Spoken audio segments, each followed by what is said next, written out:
نماز کے بغیر جو اپنی زندگی گزارتے ہیں ان کی زندگی میں سوائے ٹینشن اور دکھ کے اور ہو کیا سکتا ہے؟ خشوع کے ساتھ نماز کرنا سیکھو.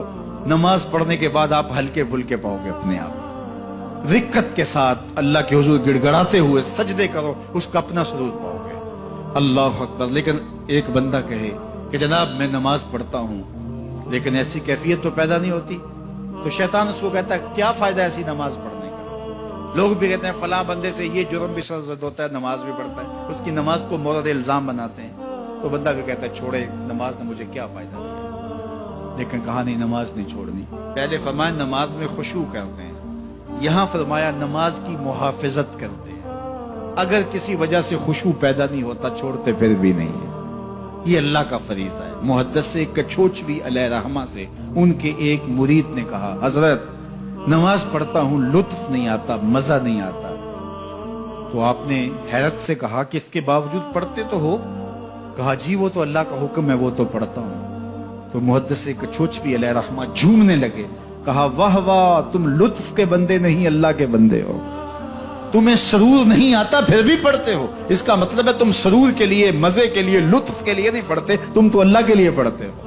اللہ اکبر. تو بندہ سرور نہیں بھی آ رہا پھر بھی اپنے آپ کو کھینچ کے لا رہا ہے مسجد کے اندر. خیال تنگ کر رہے ہیں پھر بھی مصلی پہ اپنے آپ کو کھڑا کر رہا ہے. سوچے اس کو آوارہ پتے کی طرح کبھی ادھر پھینکتی ہے کبھی ادھر پھینکتی ہیں, لیکن پھر بھی وہ کھڑا ہوا ہے کہ میں نماز پوری کر کے جانی ہے. بار بار کبھی بھولتا ہے لیکن پھر دوبارہ نیت مان کے کھڑا ہو جاتا ہے, نہیں میں پوری کر کے جانی ہے. یہ کیوں کرتا ہے؟ میرے اللہ کا حکم ہے. تو خشوع کی وہ کیفیت نہ بھی ہو تو کہا محافظت پھر بھی کرتے ہیں. یہ خوش نصیب لوگ ہیں. اولئک هم الوارثون, یہ لوگ وارث ہیں.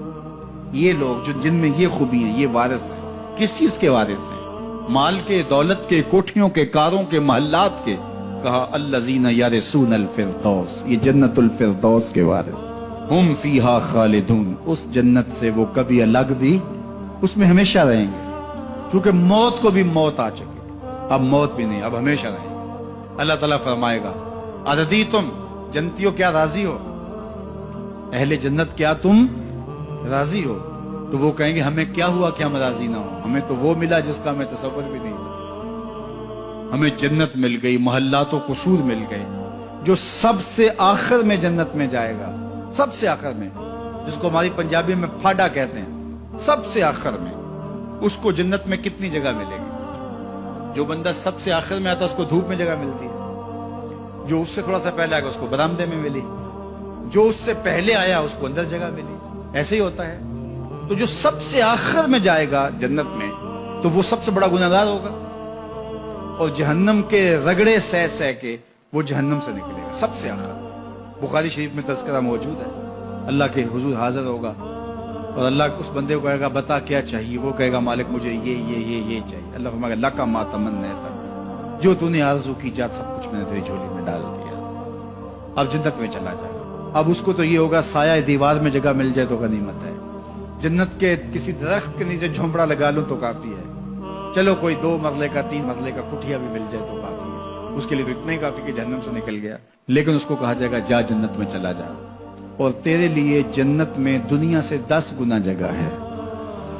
دنیا سے, بخاری کی روایت, 10 گنا جگہ. یہ 7 بر اعظم پہ پھیلا ہوا جہاں, اور اس کو 10 سے ضرب دے, اتنی جگہ اس کی ہے جو سب سے آخر میں جائے گا. جب اللہ یہ فرمائے گا تو وہ کہے گا اتسخر وانت الملک, میرے رب تو مجھے رب ہو کے مذاق کر رہا ہے, مالک ہو کے مجھ سے مذاق کر رہا ہے, بادشاہ ہو کے مجھ سے مذاق کر رہا ہے. اس کو لگے گا ہی نہیں کہ مجھ کو, میں ساری زندگی پاپ کرنے والا لیکن ایمان کا چراغاں تو اندر تھا. اللہ اکبر. آج نکلے گا تو جنت میں سب سے آخر جانے والے شخص کو کتنی جگہ ملے گی؟ دنیا سے 10 گنا جگہ دنیا سے سب سے آخری شخص کو, پھاٹے شخص کو ملے گی. پھر بلال حبشی کی جاگیروں کا عالم کیا ہوگا؟ ابو بکر و عمر کی جاگیروں کا عالم کیا ہوگا؟ بابا فرید گنج شکر, داتا گنج بخش علی اجویری, شیخ احمد مجدد الفسانی کی جاگیروں کا عالم کیا ہوگا؟